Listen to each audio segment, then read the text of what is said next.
তোমাকে দেখে খুব বেশি বিমর্ষ মনে হচ্ছে, এরকম মন খারাপ করে বসে আছো কেন? আর ভাই এইটুকুই জমি আমার,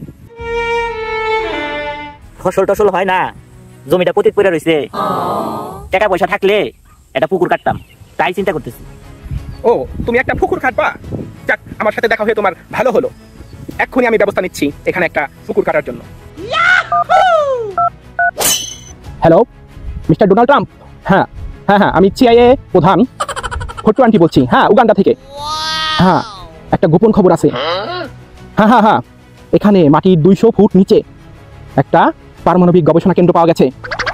সবচেয়ে ভয়ের বিষয়টা হচ্ছে এই পারমাণবিক কেন্দ্র ওরা বাঁশ সমৃদ্ধ করে। বাঁশ, হ্যাঁ হ্যাঁ, আপনি তো জানেন যে আইতলা বাঁশ কতটা ভয়ঙ্কর। হ্যাঁ হ্যাঁ স্যার, আপনার জলদি অ্যাকশন নেওয়া লাগবে। এক্ষুনি এখানে B2 বোম্বার পাঠানো লাগবে। হ্যাঁ, বাংকার ব্লাস্টার, মাটির 200 ফিট নিচে স্যার। হ্যাঁ হ্যাঁ, বাংকার ব্লাস্টার ছাড়া কাজই হবে না। না স্যার, কোনো লজ্জা পাবেন না, এবার ইরানে মারছিলেন, কাজ হয় নাই। না না না স্যার, এখানকার মাটি নরম আছে, কাজ হয়ে যাবে।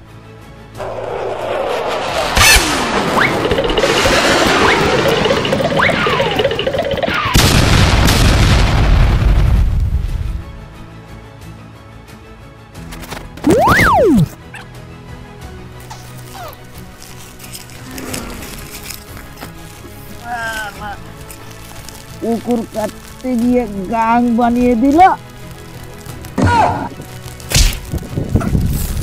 সালা, 1 সেকেন্ডও সময় দিল না।